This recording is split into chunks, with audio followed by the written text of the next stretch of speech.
ఒకప్పుడు ఆ బూడిదకు విలువ లేదు, కానీ ఆ బూడిదే ఇప్పుడు కాసులు కురిపిస్తోంది. అక్రమార్కులకి అర్జనగా మారింది. ఏంటి ఆ బూడిద, ఏమా కహాని?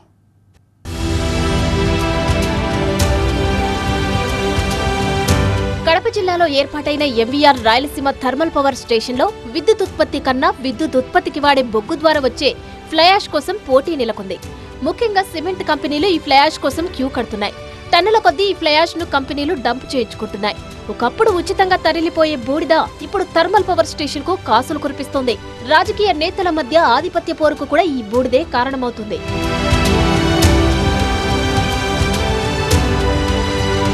రాయలసీమ థర్మల్ పవర్ ప్లాంట్ లో రోజుకు 1650 మెగావాట్ల విద్యుత్ ఉత్పత్తికి వీలుంది. కానీ రోజుకు 800 నుంచి 850 మెగావాట్ల విద్యుత్ ఉత్పత్తి జరుగుతుంది. వేసవిలో మాత్రం పూర్తి స్థాపిత శక్తితో విద్యుత్ ఉత్పాదన సాగుతుంది. పూర్తి స్థాయిలో విద్యుత్ ఉత్పాదన రోజులకు 23,000 నుంచి 25,000 టన్నుల బొగ్గు అవసరం ఉంటుంది. ప్రస్తుతం కొనసాగుతున్న 850 మెగావాట్ల విద్యుత్ ఉత్పత్తికి 13,000 టన్నుల బొగ్గును ఉపయోగిస్తున్నారు.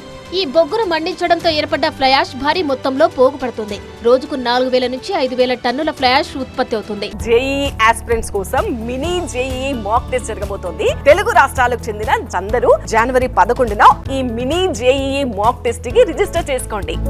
సిమెంట్ తయారీలో, బ్రిక్స్ తయారీలో వీటిని ఉపయోగిస్తుంటారు. దీంతో ఈ ఫ్లై-యాష్ కు సిమెంట్ కంపెనీల నుంచి డిమాండ్ ఏర్పడింది. ఫర్నేస్ లో అడుగున ఉండే బూడిదను బాటమ్ ఫ్లై-యాష్ అంటారు. దీన్ని నీటితో చల్లబరిచి పైప్ల ద్వారా ప్లాంట్ కు 2 కిలోమీటర్ల దూరంలో యాష్ పాండ్లలో నిల్వ చేస్తుంటారు. దీన్ని వెట్ ఫ్లై-యాష్ అని కూడా పిలుస్తారు. దీన్ని ఎవరైనా ఎంతైనా తీసుకెళ్లవచ్చు. ఇప్పుడు ఈ వెట్ ఫ్లై-యాష్ అందరికీ కాసులు కురిపిస్తుంది. 10% సిమెంట్ తో 90% ఫ్లై-యాష్ ను మిక్స్ చేసి అమ్మేస్తున్నారు. శ్రీ సత్యసాయి జిల్లా కర్ణాటక సరిహద్దులో ఉన్న ఓ సిమెంట్ తయారీ కంపెనీలో ఈ కల్తీ భాగోతం బయటపడింది. ఈ కంపెనీలో తయారైన సిమెంట్ను కర్ణాటకలో విక్రయిస్తున్నట్లు అధికారులు ఆధారాలతో సహా పట్టుకున్నారు. డ్రై ఫ్లై-యాష్ కు సంబంధించిన కొనుగోలుకు ఆర్టీపీపీతో ఎంఓయూ కుదుర్చుకుంటే టన్నుకు 437 రూపాయలు సిమెంట్ కంపెనీలు చెల్లించాల్సి ఉంటుంది. అదే ఎలాంటి ఒప్పందం లేకుండా కొనుగోలు చేసేవారికి టన్ను డ్రై ఫ్లై-యాష్ ను 536 రూపాయలకు విక్రయిస్తున్నారు. ఇక బ్రిక్స్ తయారీదారులకు ఈ డ్రై ఫ్లై-యాష్ తక్కువ ధరకే దొరుకుతుంది. వీరు టన్నుకు 50 రూపాయలు చెల్లిస్తే సరిపోతుంది. ఈ లెక్కన రోజుకు ఈ డ్రై ఫ్లై-యాష్ ఆర్టీపీపీకి 3 నుంచి 4 లక్షల ఆదాయం సమకూరుస్తోంది. ఇక్కడ కొంతమంది అక్రమార్కులు ఈ డ్రై ఫ్లై-యాష్ ను బ్రిక్స్ తయారీకని తక్కువ ధరకు కొని సిమెంట్ కంపెనీలకు తరలిస్తున్నారని ఆరోపణలు వస్తున్నాయి. అంతేకాక వెట్ ఫ్లై-యాష్ ను కూడా డ్రై చేసి సిమెంట్ లో కలుపుతున్నట్లు కూడా ఆరోపణలు వస్తున్నాయి. ఇక్కడ ఆర్టీపీపీకి వెట్ ఫ్లై-యాష్ తో ఎలాంటి ఆదాయం రావడం లేదు. దీన్ని ప్లాంట్ కు దూరంగా డంప్ చేస్తుండటంతో అక్రమార్కులకు వెట్ ఫ్లై-యాష్ ఆదాయ వనరుగా మారింది. దీన్ని కూడా విక్రయించగలిగితే ఆర్టీపీపీకి ఏటా 10 కోట్ల ఆదాయం చేకూరే అవకాశం ఉంది. ఇక్కడ మనకు దాదాపు అరౌండ్ 21 to 25 మెట్రిక్ టన్నులు వాడుతున్నాం కాబట్టి మనకి ఫ్లై-యాష్ ఎంత వస్తుంది, వెట్ ఎంత వస్తుంది, డ్రై ఎంత వస్తుంది?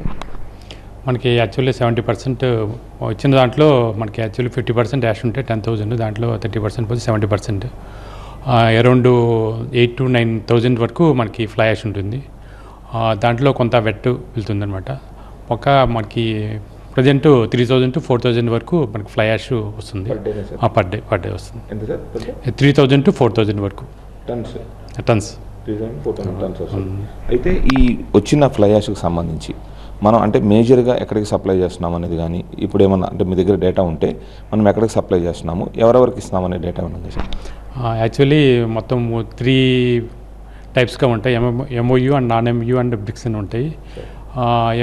ఎంఓయూ అండ్ నాన్ ఎంఓయూ అయితే యాక్చువల్లీ సిమెంట్ కంపెనీస్కి వెళ్తాయి. నియర్ బై వాళ్ళ quantity as per their quantity requirement ఉంటే మేము సిమెంట్ ఇస్తాం. అలాగ బ్రిక్స్ కూడా ఇస్తాం అనమాట. బ్రిక్స్ వాళ్ళు కూడా మేము సిమెంట్ అది ఫ్లై-యాష్ ఇస్తూ ఉంటాం. అంటే సార్ మీ దగ్గర ఫ్లై-యాష్ తీసుకెళ్లే వాళ్ళు మేము ఈ పర్పస్ వాడుతున్నామని చెప్పేసి మస్ట్గా చెప్పాలా? అగ్రిమెంట్ ఉంటుంది. అగ్రిమెంట్ బ్రిక్స్కి అయితే పర్టికులర్ చెప్పాలి, సిమెంట్కి అయితే సిమెంట్కి చెప్పాలి. అగ్రిమెంట్ ఉంటుంది. సిమెంట్స్కి అయితే వాడు క్లోజ్డ్ ట్రక్స్లో తీసుకెళ్తాడు, వేరాజ్ బ్రిక్స్కి అయితే ఓపెన్ ట్రక్స్లో తీసుకెళ్తాడు. సిమెంట్ తయారీలో పరిమితికి మించి ఈ ఫ్లై-యాష్ ను కలిపేయడంతో నాణ్యత తగ్గిపోతుంది. ఈ సిమెంట్ ను ఉపయోగించి నిర్మించిన ఇళ్ల నాణ్యత, జీవితకాలం తగ్గిపోతుంది. నాణ్యత లేని ఇలాంటి సిమెంట్ ను మార్కెట్లోకి రాకుండా చేయాలని ప్రజా సంఘాల నేతలు కోరుతున్నారు. ఒక రకంగా చెప్పాలంటే ఫ్లై-యాష్ ని అంతకుముందు ఉచితంగా తీసుకొని సామాన్యమైన వాళ్ళు తమ అవసరాలకు ఉపయోగించుకునే వాళ్ళు, కాలక్రమంలో రాజకీయ నాయకులు దాని మీద ఆధిపత్యం కోసం పెద్ద ఎత్తున దాడులు, ప్రతిదాడులకు దిగిన నేపథ్యం కూడా మనం చూసినాం.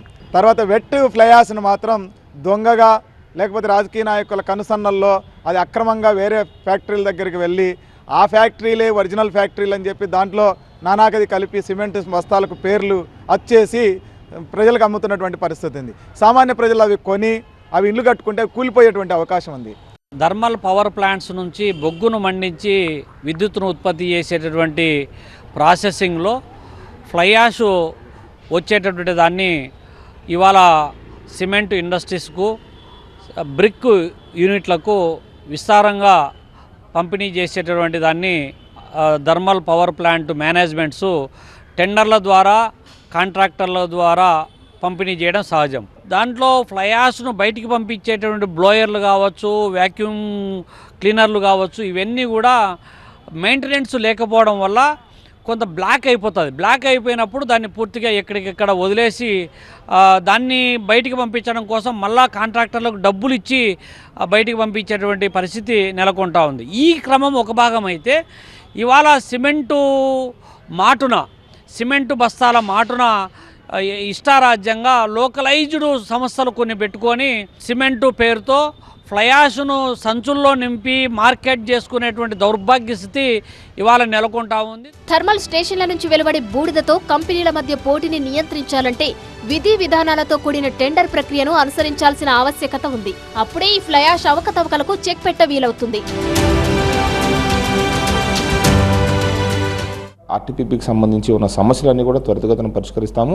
ఏదైతే చుట్టుపక్కల గ్రామాల ప్రజలకు ఇబ్బందులు ఉన్నాయో అవి కూడా పరిష్కారం తీసుకు ఆలోచన చేస్తామని చెప్పేసి చెప్తా ఉన్నారు.